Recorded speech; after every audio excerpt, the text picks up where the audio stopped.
What's going on, Shield Brothers and Shield Maidens? This is True for Shields Rest, and today I want to create the complete combat guide for Daggerheart using the official rules. So let's get into it.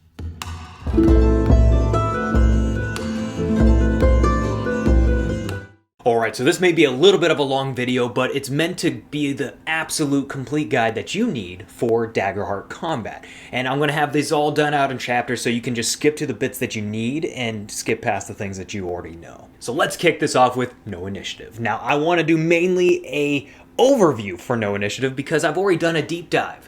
That video is linked above if you're interested in more of a deep dive into No Initiative. But let's go ahead and do a bit of an overview. So for No Initiative, it's exactly that. There is no initiative. Now you might be used to having an initiative order, but in this game there is none. Now you can build it in if you really want to. There are actual rules in the book for this if you're very curious about that, but we're not going to get into that because I think No Initiative is really and truly where this game shines and where all the actual features and actions that you can take really and truly come to life is through the fact that you have no action tracker. There is no initiative to this whole thing. Nothing's keeping track of this. You can just do the thing that you want to do. And that's what No Initiative really is it's allowing you to do the thing that you want to do the moment that you think about doing it. You don't have to wait for your turn to finally go. Especially when there's that great moment that could happen right here, right now, that you can say, hey, this is what I want to do right here. But nope, you gotta wait for your turn. Not in Daggerheart. You don't have to worry about that. You don't have to worry about waiting for that moment when the pause button gets pulled off of you and you can just do the thing that you were wanting to do to begin with. But maybe you can't do that thing anymore because the moment's passed and now you have to recalculate because, let's face it, it wasn't your turn at the time. Now you can do that. If you think, oh man, I want to hide, you can just immediately do it. If you think, oh, I want to go after this guy and I want to attack him, like right now, do it. You can do it right then and there. You don't have to hope that you get a high enough initiative to basically be able to do the thing you're trying to do. That's the best part about it. So for my tips and tricks for this one, as a player, if you want to do a thing, tell your GM that this is the thing you want to do. You want to use an attack. You want to use a spell. You want to do some form of an action of some kind. Whether it's flipping over the table or whatever, tell your GM the moment you think of it. If you think, I want to get the hell out of here and hide or something like that, just tell them. Just tell them, okay? That's the biggest thing I can say right now that is the hindrance for most people, is that they're not willing to just say what they want to do. They feel like they have to be given permission to play the game. You don't need that here in Daggerheart. You do not need to be given permission to play. Just tell the GM what you want to do. That's the best thing about this. But there is one little thing I do want to impart upon you, and that's please be respectful to your other players. Respect yourself and respect your fellow players by being collaborative with them. If two people are wanting to go at the exact same time, have the conversation. Be like, oh, do you really want to go? Give them the right of way. Treat them like a pedestrian. Give them the right of way. Don't run them over, okay? Even if you really want to do a thing, it's okay. You can shift, you can change, you can alter, you can go right after them. It's okay. Let your fellow players go first. And especially if it's like, oh, you're trying to do that, then I'm going to do this right after you. Give them that right away, and it's going to keep everything amicable. It's going to make everybody happy, and then the GM doesn't have to, settle disputes or nothing like that. So just be respectful to your fellow players, and therefore respecting yourself, okay? So that's my biggest tip there. So get energetic. It's okay to be energetic. I'm an energetic player. When I get into these games, I'm super energetic. I want to do all the things. But I have to remind myself that I need to be respectful to my fellow players. That way I don't disrespect myself in the process of disrespecting them, okay? So, keeps everything cool. And another thing with No Initiative, if you have an individual that's new, that has never played before and has no clue what's going on, help them out. Help them out with like, oh, hey, when I do this, I want you there with me. You want to bring them with you in the attack, in whatever it is you're trying to do. Like when I go ahead and do this, I want you to do this, okay? So that way they can start getting into it a little bit more, especially if they're not sure what to do, or if they're one of those folks that also feels like they need permission to play. Go ahead and do that for them. Help them out. Now, speaking of doing stuff, what actions can you take? What do you have at your disposal as a player to be able to levy death and destruction against your enemies? Well, you have basically what's the overarching of an action. That's essentially what we're calling this. Is it's just going to be an action, but that's whether you want to attack, use a spell, a feature. Like I said before, flip over a table. Like, everything is considered an action. The thing you're trying to do, that's your character in action. So those are going to be your actions. Using the attack action is going to be exactly that. You're going to pick the weapon that you have as your primary. You're going to look for what trait it's using. You're going to roll with that plus or minus to that trait, and basically rolling your duality dice. When you roll your duality dice, that's going to be 2d12s. I've actually had a whole video on duality dice, so if you're interested in that and finding out what a success with hope looks like by comparison to a failure with fear, check that out. But that is one thing that you can do, where you can roll an attack with a weapon. You can also roll an attack with being unarmed. Unarmed means you're just going to roll a normal attack using strength, but instead of having an actual weapon damage like the high-end weapon damage, like a D8 or anything like that, you're going to just be rolling D4s. That's all it ends up being in the end for unarmed strikes, is just D4s. And it's going to be a number equal to your proficiency, which is going to be most damage stuff, but we'll get into that here in a second. So you also have the ability to cast spells, and this is going to be primarily for the classes, obviously, that can cast spells, and you can find that out when you look at your subclass card. It's going to tell you whatever your spell casting trait is. And then, of course, you're going to find those domain deck cards that are going to say spell right there in the center, just below the art.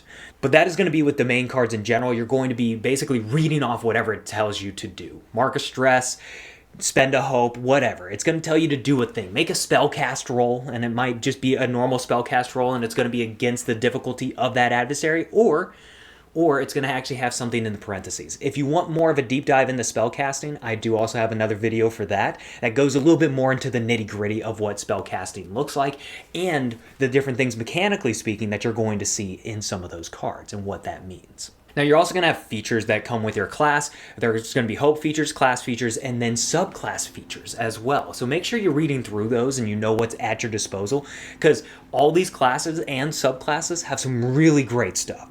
So the hope feature is typically going to be you spending 3 hope to be able to do whatever thing it tells you that you can do. Much like for the Guardian, it's going to allow you to clear 2 armor slots right then and there by just spending 3 hope.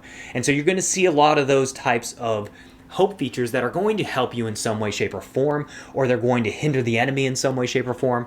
They're pretty nice to have, and same goes for the class features. They're going to be something that's iconic to that class, like the rally die for the Bard. It's going to help you clear stress or use it for an action roll. You know, you can do a lot of things with the rally die. So look at your class features for whatever perspective class you are wanting to play as. Same goes for the subclass, and there are 2 subclasses for each and every single class right now. If you are interested in more of a deep dive into each class, we do have a whole series here on the channel for all the classes, where Fry and I go through and just break down and optimize those classes. And we do each take a different subclass so we can showcase that, so you can see what that can look like, an optimized version for that particular subclass. Now, for your domain deck cards, you're going to have essentially a loadout and a vault. When you finally hit level 5, sometimes level 4, depending on if you took an extra domain deck card, you're going to have your loadout and then a vault card. Once you get beyond level 5, you're going to have more of a vault to be kind of working with. But your loadout, you can only have 5 domain deck cards in at any given point in time. So these are going to be the cards that you have to use.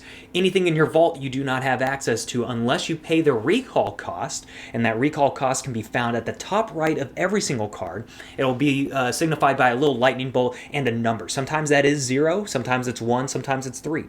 You're going to see a lot of different numbers at the top there, and it's signifying the amount of stress that you need to use to bring that card from your vault into your hand. That way you can then use it, and so that becomes a usable card, whereas you have to swap it out with a different card. So you got to figure out which one you want to swap out and which one you want to swap in. So that allows it to be usable. And that's how your loadout actually works, is you're going to have 5 cards available to you, plus your subclass cards, and obviously your heritage and your ancestry and your community, and then of course your class feature and hope feature. So you're going to have a lot at your disposal, but it may feel like you don't have as much as you used to in some of the other games, and that's actually a nice thing to have happen to you, if I'm being honest. I know it feels like you're being robbed, but you're not, and that is because you're losing this analysis paralysis of what all can I do, especially if you have a whole laundry list of spells at your disposal, plus features. That's a lot to deal with. Daggerheart is mitigating that down and narrowing that focus down, so that way you're not as belabored by your choices, and you can see I only have a few things I can do in this moment, so these are the things I'm going to do. That's the nice part there. And so for your vault cards, you're going to want to make sure you're bringing things and taking options that you can easily swap in and out. And we also go through that in our class build series where we go through and talk about the strategy between what's in our hand, our loadout, by comparison to what's in our vault, and how we are going to go about swapping these things out in combat or even in social situations and more RP and exploration sort of events. Now I want to get into the tag team roles. The tag team roles are actually really cool. And this is what I love about Daggerheart, is there's so many domain deck cards and there's so many mechanical things that'll help you basically collaborate with the team. It helps you do things together. Rather than you having an individualistically cool moment, you're having cool moments with your fellow players and things that you guys have done together rather than individual attacks that you have made to do a cool thing that's together. Tag team is one of those things that actually helps you to do stuff with your party members and actually have a cool moment. So the way this works is you're going to choose a fellow player and you're essentially going to look at them and say, okay, well, how are we going to go about this? And you're going to choose a couple of actions, an idea of what you want to go with. So let's say you're taking down a big dragon. Let's say a dragon's in front of you and you want to find a way to take this thing down, but you're like, ooh, I think if we both attack on either side and we just drive our weapons across the neck, we might be able to do something cool here. Like we might be able to get some solid damage on the thing. I don't know, insert whatever here. Tag team role is meant to be collaborative with a fellow player, whatever that particular action is that you guys want to take, okay? Could be weapon attack, it could be spell attacks, whatever. But essentially, one person spends 3 hope. They spend the 3 hope to be able to start this thing off, okay? And then both of you, both players involved, will then roll essentially their duality dice. And they're going to add in the subsequent trait that is for whatever action they're trying to do. So if it's spells, then they're going to add in their spell casting modifier. Or if it's a weapon attack, then it's going to be whatever that weapon trait is. It could be strength, it could be agility, finesse, presence, whatever. And so what happens is once you both roll, you look and see who got the highest. So let's say we're doing this right now and we're attacking this dragon. I get a 15 with fear and you get an 18 with hope. We have the ability to choose which one we go with. And obviously we're not going with my 15 with fear. We're going to go with your 18 with hope. And I want to go with your 18 with hope because then you gain the hope. I don't get to gain the hope because I didn't roll with hope. However, we deny the GM the fear token because we're not going with my roll of 15 with fear. Because we're going with your roll of 18 with hope, you gain the hope. And now we get to see if that's high enough to hit the difficulty of that dragon. And then if it is, we both roll damage. We both get to roll damage, okay? This is the great part about this because then we're obviously going to most likely get severe damage on this thing, which is going to be 3 whole hit points taken off of it. We'll get into that here in a second. And so once we roll the damage and we see how good are we doing here, that gets applied and then, the GM is going to go from there. But that is what a tag team role is. It is a fantastic way to collaborate with another player and do something epic together and really have that kind of movie moment, that cinematic, awesome moment. Now, one thing I do want to mention about actions is you have no limit on the amount of actions that you can take. You have no limit on the amount of actions you can take. Because there is no initiative, that means there's nothing hindering you from taking 4 or 5 actions. There's no more of this, you have 2 actions and a bonus action, and then you have an opportunity attack or, a reaction. You don't have to worry about that kind of thing. You actually just have actions. You can just take the actions. Say what you're doing, and if it's 3 actions, then great, it's 3 actions, With whatever it is you're trying to do, as long as it makes cinematic sense for that to be happening, hey, who cares at that point, So get away from feeling like I can only do a weapon attack and I'm done. Get away from that thought process. Think about how can I do a weapon attack and then add in a bunch of these domain deck cards at the exact same time. Think about that kind of stuff, okay? There's a lot of ways that you can go about it. I know as a ranger, I want to throw on Thornskin and then I want to rush in and attack, use deft maneuvers, and then come in with a ferocity blade attack. I want to bring in all the domain deck cards that I possibly can in one go if possible. So that way I'm not hogging the spotlight, but I'm having those cool moments. So that's why I wanted to mention that, is because I want you to get out of that frame of mind that you can only have one action or two actions and a bonus action. There's none of that here. These are just actions and you can just take them. Also, they do not generate fear, by the way. Your duality dice do generate fear. When you roll with your duality dice, that does generate fear, but the act of you taking an action does not generate fear. Just wanted to put that out there. It no longer generates fear. So use your actions with reckless abandon, because I know your GM will. So reaction rolls. Reaction rolls are in this game, but it's not what you think. It's more like saving throws if you're used to Dungeons & Dragons. It's a lot like saving throws. Reaction rolls are not something that you can elect to take. It is something that is levied upon you from a particular domain deck card, because you can do this to the adversaries, or the adversaries can do this to you through their features. So there's a lot of ways in which reaction rolls can happen, traps and the like. So it's just going to be basically something that you have to roll. But the thing that's different about reaction rolls, the thing that you're not going to be used to for reaction rolls, because this isn't like a normal duality dice roll, because you are going to be using your duality dice, except they do not generate hope and they do not generate fear. So if you roll with hope, great, doesn't matter. It doesn't generate any hope for you. And if you roll with fear, even better, because it doesn't generate any fear for the GM. So that's the key hallmark of a reaction roll, but this is something that you'll see in your domain deck cards, where it will levy a reaction roll against an adversary. But more often than not, you're going to have this happen to you from adversary features. So just saying. Now, one thing you will notice that is very different is that there is no bludgeoning, piercing, slashing damage. There is no fire or ice damage. There's none of this kind of thing. There's no cold damage, no thunder damage. It's just physical damage or magical damage, and that is it.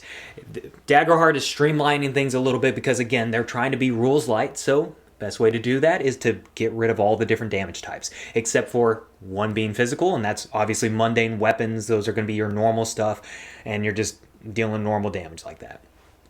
Or, obviously, your spell damage attacks, which will do magic damage, and that's really all it ends up being. So, very straightforward. The one caveat here is you're actually going to find that some adversaries have physical resistance, and they will be taking half of physical damage. Or they might be immune to physical damage, and therefore they're not going to take no physical damage, in which case you're going to want to be able to do magic damage. The subsequent is also true, where they could be resistant to magic damage, or be immune to magic damage, in which case they're not taking any. But they can also be vulnerable to physical damage or magic damage, in which case they take double at that point. So dealing damage, though, how do you deal damage? What ends up happening is obviously you're going to look for what the damage dice is. This could be something like 2d8 plus 5. Physical damage or magical damage, whatever it is, doesn't matter. And essentially what you're going to do is you're going to just roll the 2d8, and then you're going to add 5 to whatever that total is. However, if you have d8 plus 5, this is going to bring in your proficiency bonus. So if you have, let's say you're a tier 3 character. If you're a tier 3 character, so let's say level 7, you're going to have most likely 3 proficiency, unless you took a proficiency bonus at some point in time, in which case you would have 4 proficiency.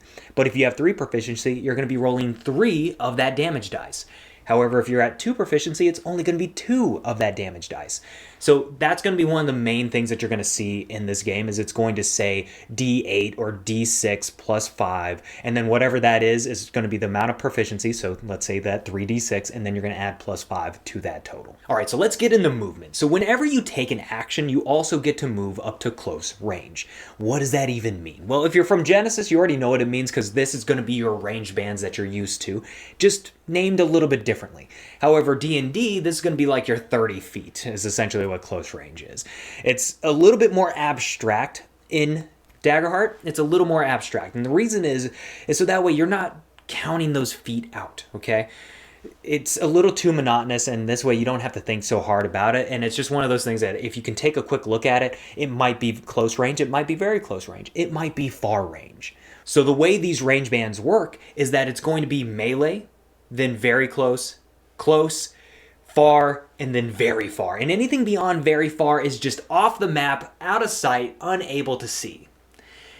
So melee is going to be that within 5 feet, very close being within 10 feet, close being within 30 feet, far being within, I think it's like 90 feet or 100 feet, and then very close being within like 300 feet. And so there are essentially these blocks of ranges. And so if you want to go to far range, it's talking about like the end of that far range, and it's somewhere in there, okay? So it gives you a little bit more freedom of movement in a more thematic sense rather than trying to pigeonhole you down to the exact foot that we're talking about. And so that is actually one of my main tips here is stop looking at the grids. Get rid of the grids on your maps. Get rid of them if you can. Stop trying to figure things out in particular footage. Mainly because you're going to defeat yourself before you even act, before you even say the thing that you want to do. Talk with your GM. They might tell you that there's a way that you can go about it, okay? They're going to tell you that there is a potential way that you can do this. And they might say, oh, spend some stress or make an agility roll, okay? So there's one way that you can go about this. When you have an action and you move up to close range, let's say you wanted to get to far range. You can make an agility roll to get up to far range. And this is going to be something that is a DC that the GM comes up with. And it's going to be very circumstantial, very much so contextual on what is happening. So they might see the battlefield as a very complex situation. And therefore that DC is going to be pretty high because you're going to have to navigate that complex battlefield to get to far range. However, it might be rather easy getting there, so the DC is going to be a little bit lower. It might be just a straight shot, no problem. But just because, let's say you fail the roll, because it's a high DC, but just because you fail the roll doesn't mean you don't get there. That's the best part about this, is just because you fail, it doesn't mean that you don't get at least semi-close. It doesn't mean you don't go any further than close range. It means that you might go a little bit further than close range, but you might not get to your target that you're after. You might not get close to the thing that you're trying to get to, but you might get a little bit closer. Or you might get there, but there's a steep consequence, like the adversary gets to make a free attack against you real quick. Could be something to that effect. It's very much so meant to be thematic and very, very fluid, okay? So you can do it. You can do it. But like I said, get away from understanding how many feet you're within. It's not worth your time. Trust me, it's just an added thing that's going to stop you from doing the thing that you want to do. But this also brings us into talking about line of sight, darkness, and cover. Okay, so line of sight is obviously going to be your normal line of sight. I think anyone who plays tabletop RPGs, but also plays a lot of those mini wargaming is going to understand line of sight in this aspect. Obviously, if you can see the thing, you've got line of sight. Cover, on the other hand, it's not going to be those complicated rules that D&D has. Not that those are too complicated, but it's not something you need to think about here in Daggerheart. You can have cover, but if you have cover, you just cannot be seen. At that point, you just cannot be seen, or you at least have some form of cover that imposes a disadvantage. That's really all that ends up being, but that is going to be something that is up to your GM in terms of how to rule that, because it could be a spell attack that is being stopped because, let's say, you can see them through a glass window, but because it's a spell attack that affects the mind, you can't get through that glass window to affect their mind. Whatever that is, I'm just saying, again, context is so key here in this game, it's not even funny. And so, therefore, it might not go through, or it might. So that's kind of line of sight and cover. Now, darkness is exactly that. Darkness. We're not dealing with like a certain amount of range for light or anything like that. You can bring that in if you want to, and that's okay. But if you're in darkness, there's typically no light source, or the light source is so low that it's hard to be seen. That's really all it ends up being. But it can confer the hidden condition, which we'll talk about here in a second. But that's about it for darkness. It doesn't go too in the weeds with this, so you don't have to. However, you can if you want to. All right, now getting more into what's on your character sheet. Let's start with Evasion. So Evasion is just your to hit. That's really all it ends up being. Much like D&D in the way that your armor was actually more of your to hit, Evasion is the exact same thing. It's just to see if you get hit. For the adversaries, that's going to be their difficulty class. So if their difficulty is a 14, you have to hit a 14 or better to hit that adversary. Much like with your Evasion, if it's a 16, the adversaries have to hit a 16 or better to hit you. That's really all it is. So let's say you do get hit. How do you know how bad that damage actually is? So what you have here is damage thresholds. So damage thresholds, I know, is a new concept. It's a little confusing, but we're going to go through it, so don't you worry. So damage thresholds. These thresholds are going to be two numbers that kind of separate out how much damage you end up taking. How many hit points you mark off is really what this ends up being, okay? So you have minor damage, major damage, and then severe damage. Your damage thresholds lie in between those, okay? So for your major damage threshold, that lies in between your minor damage and your major damage. That number, anything that meets or beats it, is going to be above your minor damage and hit into major. If it's below your major damage threshold, it's only going to be minor damage. Anything in between your major and severe damage threshold, like I said, is going to be major damage, but it has to be below your severe damage threshold as well. Your severe damage threshold, anything that meets or beats it, is going to be over into severe damage. So what the heck does that mean? So minor damage is 1 hit point. If you're taking minor damage, that's it. It's just 1 hit point. However, if you are taking severe damage, it's going to be 3 hit points. And then in the middle, 2 hit points, major damage. So that's why that matters, because you're only going to have like 6 or 7 hit points, maybe 5 starting out at level 1, but you can get all the way up to 12. So you'll see how this can actually become a very quick combat because of the fact that you might take a couple of severe damage hits that are going to mark off 3 hit points each and every single time. So that's how you determine how bad that damage is, because it can be pretty bad. I mean, taking severe damage, 3 hit points, that is going to suck. So how do you mitigate this down? Well, funny enough, the thing that determines your damage thresholds is your armor. Your armor actually means something in this game. It's going to actually be worth something to you. It's going to have an impact, okay? So your armor is going to determine what your damage thresholds are, and it'll be different from armor piece to armor piece, okay? So let's say you have an armor that confers a 7 and a 15 for your damage thresholds. Major 7, severe 15. Let's say that's what it is. What you also get to do determining your damage thresholds is you add in your level. Now there's going to be other things that you can add in, especially Galapa, when you can add in your proficiency bonus into your damage thresholds. And then if you're a guardian, you're going to have stalwart, and it's going to add in even more things to your damage thresholds. It can get kind of ungodly sometimes, so use demiplane. That's going to do all the math for you, just saying. But that's how it's going to be determined, is by your armor and by your level. Those are going to be your main two that kind of factor into that equation. That's what determines it. You also are going to have an armor score. Your armor is going to give you an armor score. It's not what you think, and this is why this can kind of be a little confusing. So your armor score might be a 4, might be a 5, and might be a 3. So let's say your armor score is a 4.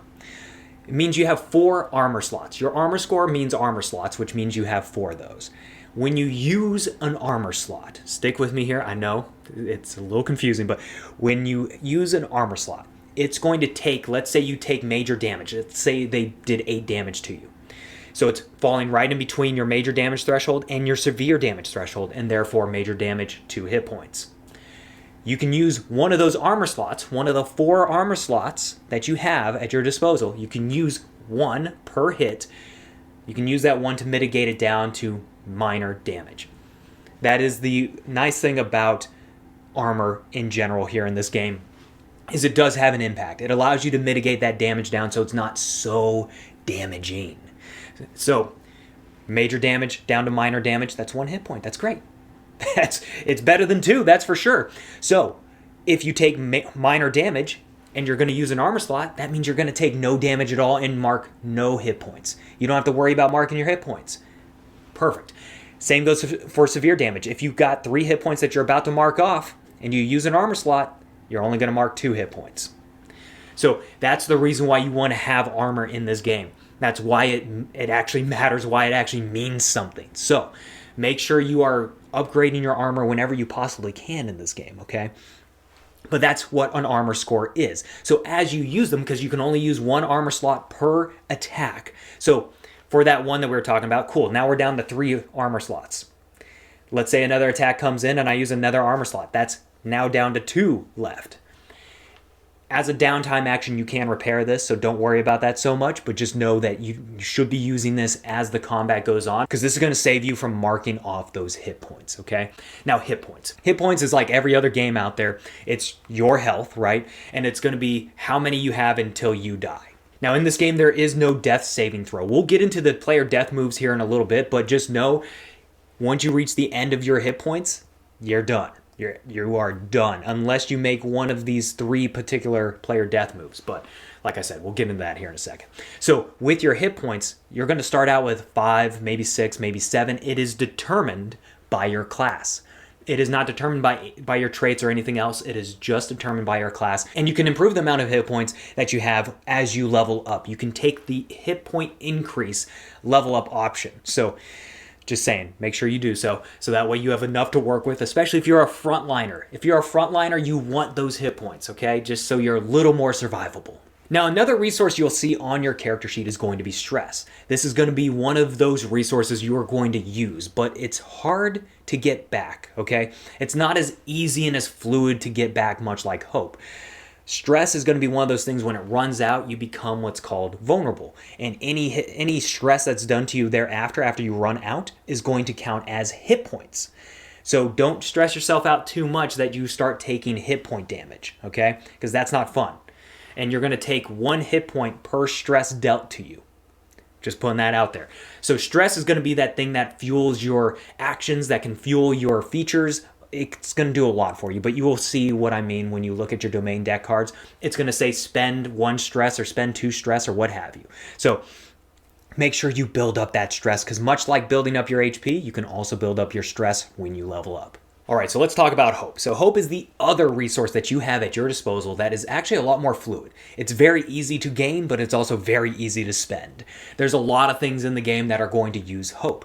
Not only your domain deck cards and your hope feature and even your class feature from time to time, but it's also going to be your tag team. It's going to be using an experience. It's going to be helping your fellow players, using the help action. Okay, so hope is going to be used in just about everything that you're going to do. And that's okay, because you're going to be generating a lot of it as you roll your duality dice. As long as your hope die is higher than your fear die, then you are generating hope for yourself. Now, there is nothing bad when you run out of hope. There's no ill effect that happens. You just don't have the hope to fuel the things that you want to do. So spend it with reckless abandon. It is perfectly fine. But I try to maintain at least 1 or 2 hope in my pool, so that way I can hopefully do a good amount of damage, or use that domain deck card that I need to use in the right moment in which I need to use it. Now, I've mentioned a few conditions as I've gone through this video. Let's talk about those conditions, because you may be used to one particular game that has like 15 or 18 conditions. I can't remember how many it is, but it's a lot. It's a lot, and it's a lot to remember because they're all different in some way, shape, or form, but it's only slightly different, than, and it's a whole thing. But anywho, Daggerheart only has 3 conditions. Only 3. That's it. It's very straightforward. Like I said, rules light. It's a beautiful thing. So the main condition that you're going to see a ton of here in Daggerheart is going to be vulnerable. Vulnerable is a wonderful catch-all sort of condition for literally almost all 15 or 18 conditions that there are in that other game. So vulnerable confers advantage against, whoever the individual is that is vulnerable. So let's say that you are the one that's vulnerable. Every adversary that attacks you is going to have advantage, and advantage is going to be a D6, okay? Just to put that out there, if you have advantage, you have a D6 added to your roll. If it's disadvantage, you're subtracting a D6 from your roll. That's really all it ends up being. But vulnerable only confers advantage against the target that is vulnerable. Now, the second condition is going to be restrained. And restrained is exactly as it sounds. You are restrained in some way, shape, or form. But it's not very specific in how you're restrained, because context is key with Daggerheart, and in particular with restrained, and also with vulnerable, funny enough. But with restrained, you might just be restrained with your feet. Your feet might be stuck somewhere, and that is considered restrained. Or somebody might have a chokehold on you and be doing a little bit of a bear hug on you, and therefore you are restrained in a different sort of way. So it depends on what that means. But here in Daggerheart, restrained only means that you cannot move. You cannot move. You can take actions depending on the circumstance of that restrained situation. And the action may be that you just have to try and get out of it and use a strength roll or an agility roll or what have you. Or if it's your feet being stuck to the ground, you can still take actions. You're still casting spells. You're still, levying ranged attacks against somebody. You can be doing a lot of other things while your feet are stuck to the ground, and that may be the condition of your restrained self. So it just kind of depends on the context. So as a GM, be thinking about how are they actually restrained and what action could they legitimately take. Because if they're in a chokehold, are they really going to be able to cast a spell? Probably not. But if they're stuck to the ground, can they cast a spell? Most likely. So just be thinking about, is that going to be something that you can do? Now the third is hidden. Hidden is a condition here in Daggerheart, and it's mainly for when you are obviously out of sight, when you are hidden from sight from an adversary or whoever. However, this will change really quickly once they know your location. Now, this is if they have no clue of your location. And then all rolls against a hidden creature have disadvantage. That's really all that ends up being. It's very straightforward in that aspect. But the moment that an adversary moves and sees you, obviously you lose that hidden condition. Now, one thing I do want to mention that they have added here in Daggerheart, I mentioned this in the spellcasting video, but I want to mention it here as well, and that is going to be the temporary condition. It's not really a condition, it's more of a tag rather than anything else. So temporary basically means that it's a temporary thing that is happening, whatever it is. So rejuvenation barrier is one that I mentioned.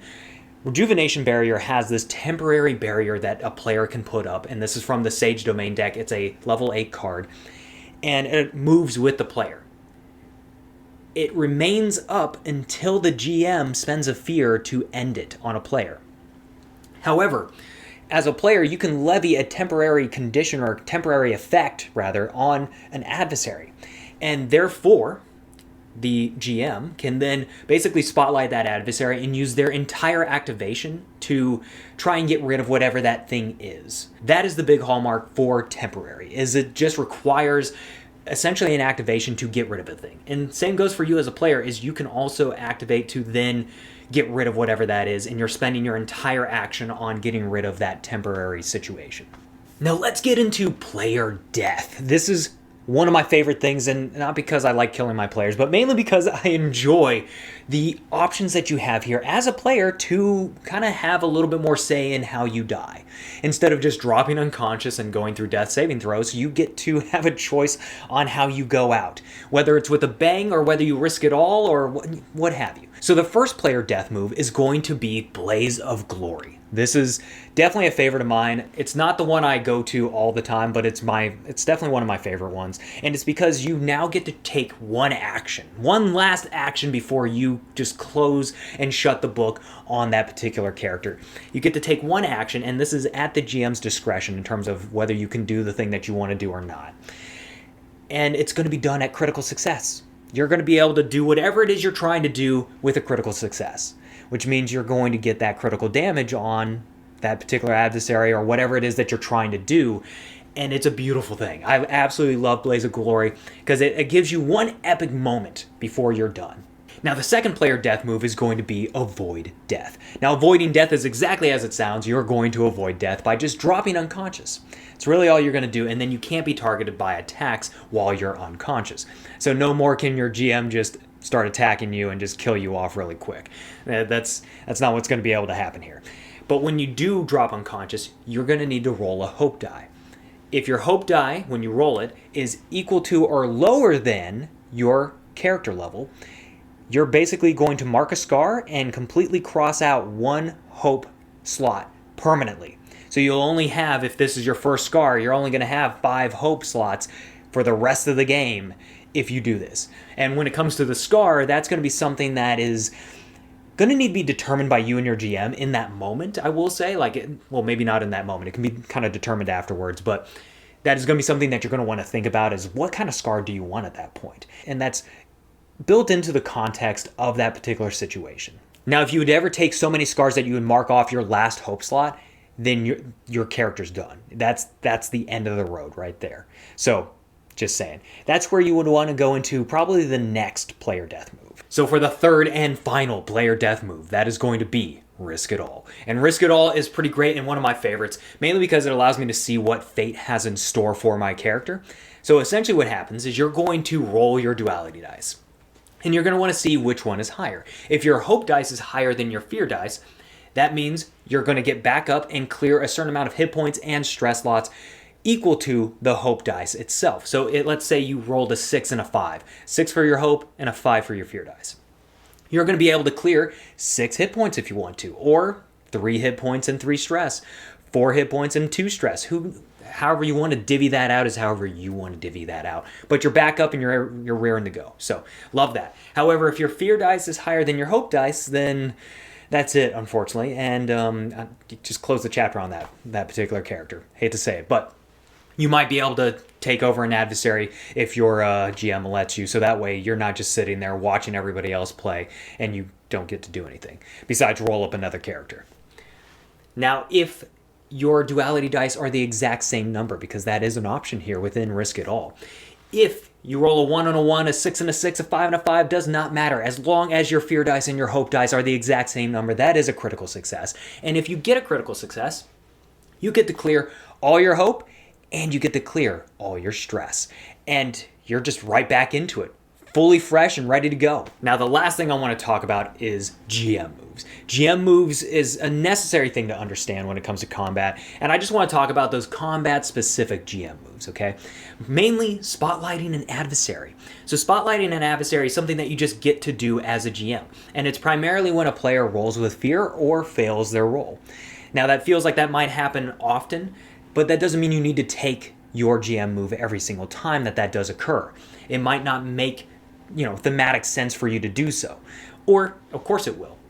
Of course it will make thematic sense, though there will be plenty of moments in which that will happen where you may want to just let play continue on with another character, with another player that it has something that they want to do. Perfectly fine. I've negated a lot of my own GM moves because a player wanted to do a thing. I'm perfectly fine with that. But I've also said, you know what? Let my adversary do something real quick and then we'll get to you. Just be real with your players in terms of when you're actually going to take that GM move and when you're not. And even if they wanted to do a thing, it's perfectly okay. If they want to do something, love that.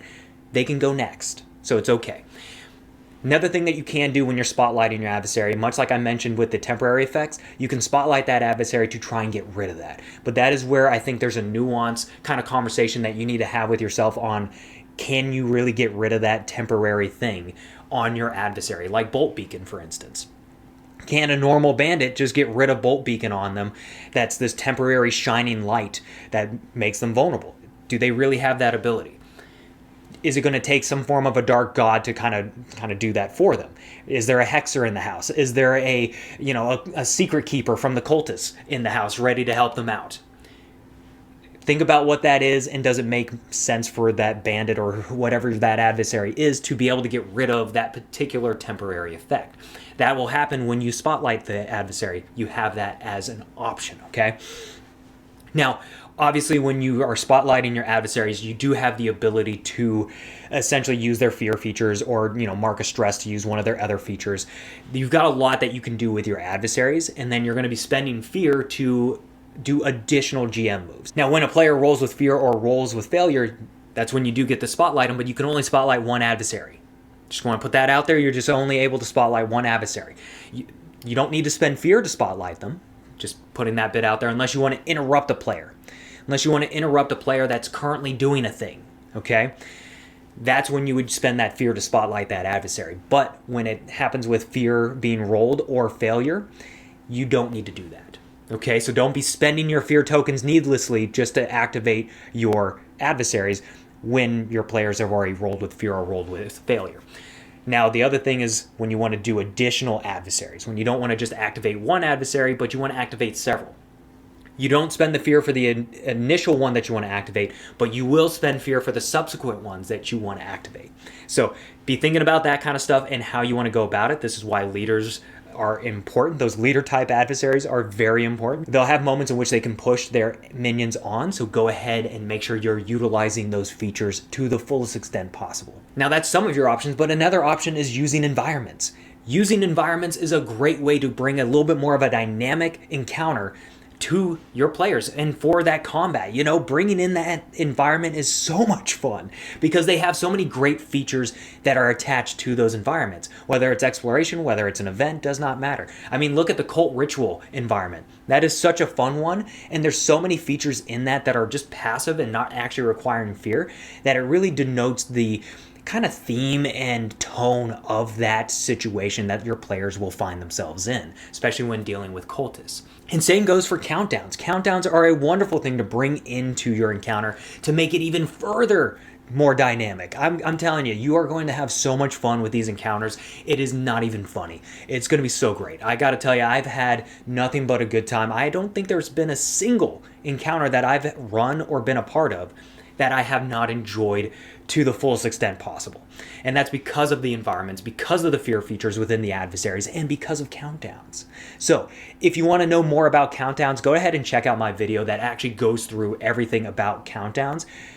It's a really cool feature here in Daggerheart, just saying. But that is it for the combat guide. I hope this helps you guys out in a big way. Let me know down below if it did or did not. And if not, let me know in what way. Did I not explain something well enough? I'm always curious, okay? But I do also want to do an example video where I get into Tabletop Simulator and show you how to actually apply all of these rules, as well as a few extras for the GMs out there that want to see how you can apply some of these concepts in combat. So until the next one, keep that shield wall strong.